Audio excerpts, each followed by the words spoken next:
Hey everybody, my name is B, and I'm in my new place. I'm gonna be doing a voiceover of me building. Holy, this is really distracting. I'm like kind of listening to a feedback of myself talking. I'm gonna go ahead and take my headphones off. We're gonna be building a brand new entertainment center I got from Amazon. There'll be a link in the description. I don't currently have an affiliate code, and there's a story about that. I guess I have time to talk about it because, as you can see, first off though, I did not do a very good job of unpacking this thing. I didn't know how because holy crap, this box was freaking heavy and the sides were glued on so strong. Like I had to use a knife to cut the glue to even open one side of the box. It was crazy. I guess we might as well just kind of go off here. So what I'm going to do is I'm going to be recording sort of some stuff that's going on in my life right now. Just kind of giving you guys a little bit of an update while I'm doing this. I'm trying to make as much content as I can, going through this time in my life. I have just moved out. If you want to see the vlog for that, there will be an eye in the top right corner there. I highly suggest you go watch that before we, get on to doing this. But I guess we'll start talking about the Amazon affiliate link because, tell you what, Amazon has a little program where you can go ahead and sign up. When you sign up, you're saying, hey, I make content. So now that could either mean you make content for YouTube or you write articles on a website or something that drives high traffic, right? So if you're driving this like high traffic, to a website and you have stuff that people would want to buy. So for example, in this video, say I was building this and I'd say, hey guys, if you want to buy this, you can use my link from Amazon and buy it. Amazon rewards you by linking directly to their site. By giving you a small portion of the proceeds when someone checks out. Now, if they're using their link, okay, let me put it this way. So if they're using your link and they click on something for a computer case, for example, if you go in there and they look at the computer case, but they see a suggestion that's like, oh, look, freaking laundry detergent, I need some of that. And click on that and buy that. You still get the proceeds because you sent them to Amazon, and that could potentially give them, an opportunity to buy something that they wouldn't normally have. Maybe they didn't go to Amazon normally. So for that reason, Amazon gives you a little kickback. Now, I don't remember the exact numbers because of the following story. I've been kicked off the Amazon affiliate link like 3 or 4 times, and I never really realized why, because I was sitting there, I was doing normal things. I'd get, my channel's real small, like 500 subscribers now about, which is crazy, by the way. I can't believe we grew like 100 by not doing anything. Literally, it's crazy. But basically, I don't know what I just said there, but we go in and make money off of a percentage of the purchases. Now, the more purchases you make make more of a percentage off those purchases, if that makes sense. And so I was getting, maybe like 10, 15 clicks and like 2 or 3 sales. I would say every week or so, nothing real crazy. I didn't really expect more than that, but every once in a while I get an email. It's like, yo, you don't make no money. You're kicked off the program. And I'm like, what the heck? Why am I kicked off the program? And they'd be like, it's all an automated system. They don't have any kind of support team whatsoever, and they won't answer any of your questions no matter what you do. So you're kind of screwed, as far as that stuff goes. So I have kind of gone in and, made what I could out of the situation and recreated a new one, so I'm kind of going in there, recreating a new thing, and every once in a while, like, a couple months later, it'd get taken down again. I'm like, what the heck is going on? So eventually come to find out, reading a lot closer in the email, that I might be getting them taken down because of a lack of unique followers. For example, 500 is a very small channel. A large channel would be something like 1,000, maybe 10,000 subscribers. Oh no, that wouldn't be a large channel. That'd be a small channel normally. I'd say 10,000 is a very small channel. 100,000 is a pretty medium-sized channel. You're getting there. 200 to 500,000 is medium-ish, I'd say. And then as soon as you reach sort of the million mark, you are a very big YouTuber, and there are very few people who have really gotten above higher than, 10 million, I'd say. No, I'm just kidding. There's only really a couple. But yeah, so that's kind of the story about that. So one day I'll get that back and you'll be able to help me make more money. But in the meantime, I have a Patreon. And I mean, even if you're not going to buy it whatsoever, I seriously should just go checking out the rewards because I thought they were hilarious. There's a link in the description for all this stuff in every one of my videos, by the way. So never feel afraid to, grab those and kind of check them out, even if you're not going to do anything with it. But I named them after the Halo legendary, or I mean not legendary, the Halo like difficulties. So it goes from like easy, normal, heroic, legendary, and then mythic. In other words, lasso, which is legendary, all skulls on, which is ridiculous. And I really want to live stream some of that, to be completely honest with you. I think that'd be super fun. I love Halo. It's just seriously one of my favorite games of all time. It's very, very fun. And then at the very top tier, we have the forklift. If you don't know what the forklift is from, that's from some live stream that we did. One time, I don't know. I don't even know. Oh, you know what? Yeah, I do. We were playing Halo Reach, and in that game, you can drive the forklifts. And I was driving a forklift around, and it kind of became like a big meme with everyone sitting there, which I thought was absolutely hilarious. And so we kind of just made like a whole meme out of it, and now like I have in my Discord, which you can also join in the description, I have a couple cool people there, and one of them just absolutely is obsessed with the forklift joke, and I love it. And as soon as I got it, he said something along the lines of like, it's my destiny, my goal in life, my purpose in life to get the forklift here, but I cannot afford it. And I was like, dude, don't worry about it. I only created these tiers, for people's enjoyment. I couldn't really I never expect anyone to really go above like the $16 mark. What I did is I kind of made them, I didn't do the $1, $5, $10, $50 mark like people normally do. I decided to just kind of take a spin on it, do a computer based thing. So what I did is it starts at 2 because, let me kind of explain that, because I didn't want to start at 1 because number one is very small, and if you're going to pay for $1 for something, you are very likely going to be able to pay $2 for it. You know what I mean? And that's nothing to you. But to me, double the income from something like that is absolutely insanely helpful. And I don't know how many more people I'm going to lose from doing this, but I'm such a small YouTuber and everything that I don't think it's really going to impact the amount of people subscribing to a Patreon.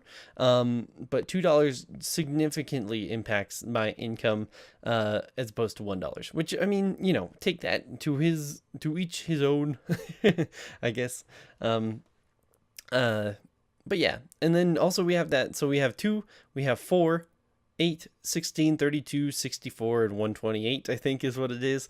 And maybe one day we'll have a 256. Who knows? I seriously doubt it in a long time. If I do get to the point where people are willing to pay $256 a month, it's going to be absolutely insane. And I'm probably not even going to need that help at that point in my life. I think my YouTube career will be pretty successful by the point someone will be willing to give $256 a month.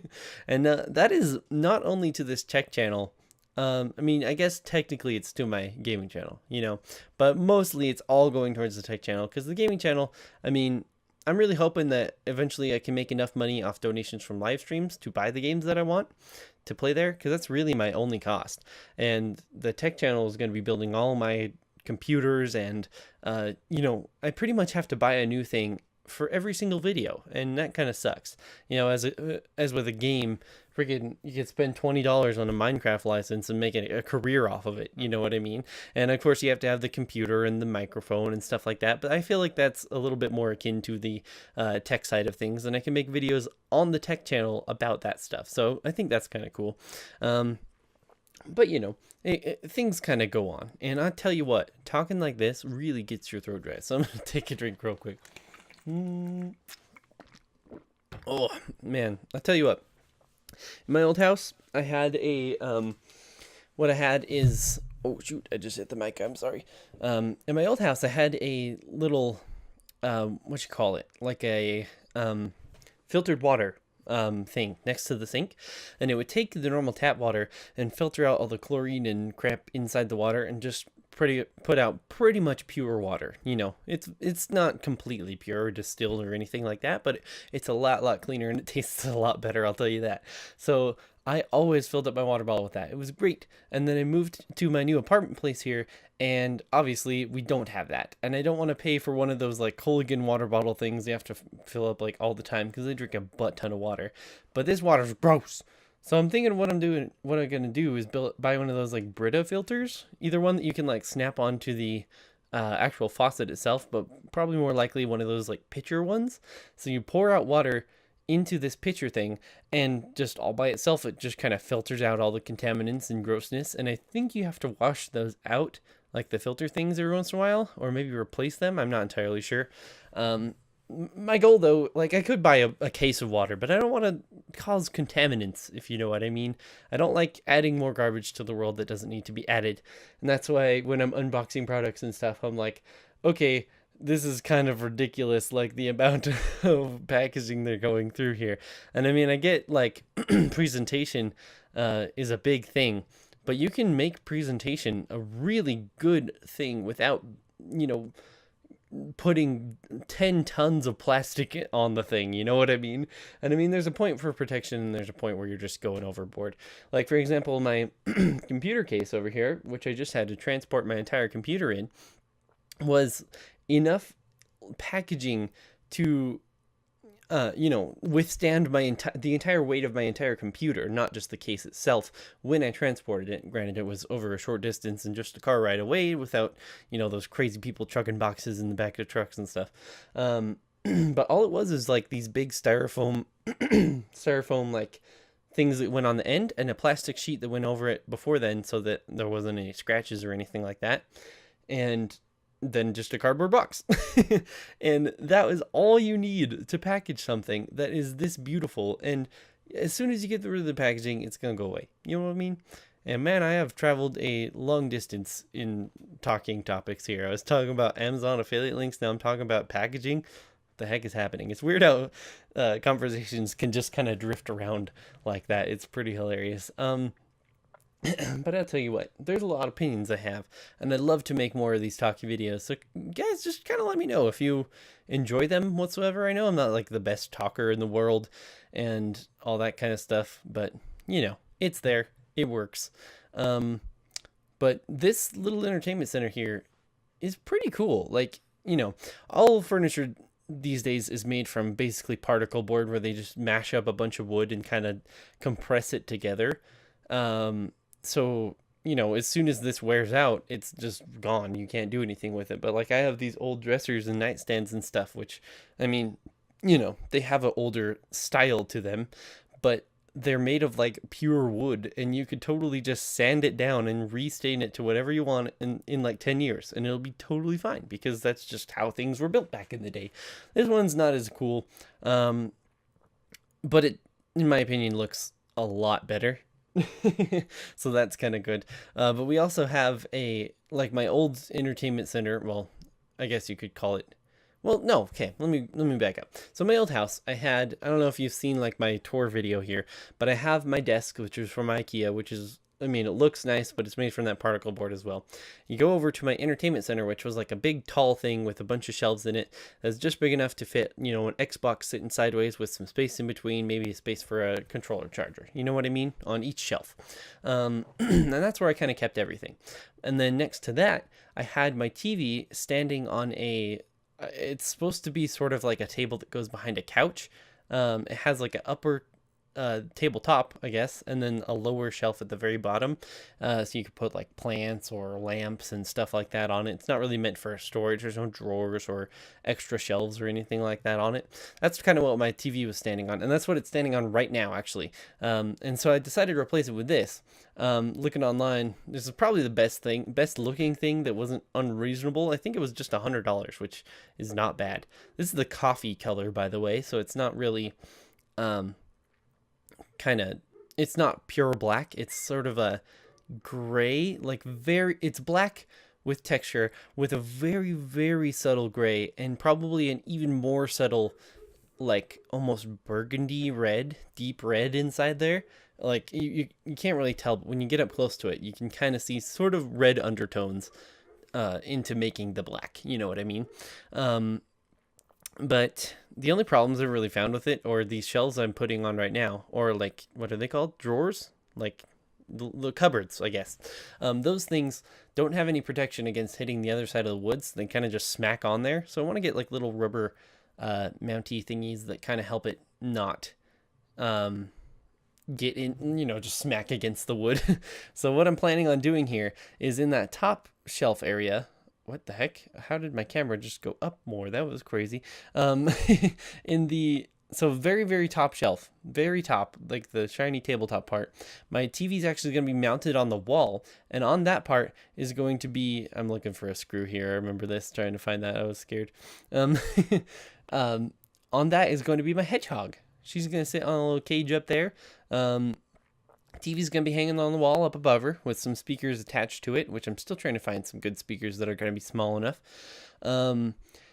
Right below that, on either side of that pole there, I think I'm going to keep my Xbox One and my, what is it called? My receiver, which will power the speakers. Well, that is if I need the receiver still. I'm not sure exactly how my setup's all going to work. Xbox One and everything is going to be a little too short to be within my Xbox One remote range, so I'm going to have a little cable going up that's going to be IR antenna, sort of, and kind of capture the infrared rays from above my television, so you can see that. Just have like a cable run kind of going to the bottom there. And in the lower middle part, I'm going to keep my Super Nintendo, N64, Wii, and Wii U kind of all next to each other, and then there's a little shelf that goes in the middle, and on top of that I guess I will keep my 360, though I never play that, and the only 3 games I ever play on that, or are ever worth playing on that again, is Halo Reach, Clash of Heroes, and Civilization Revolution, and all of those are backwards compatible.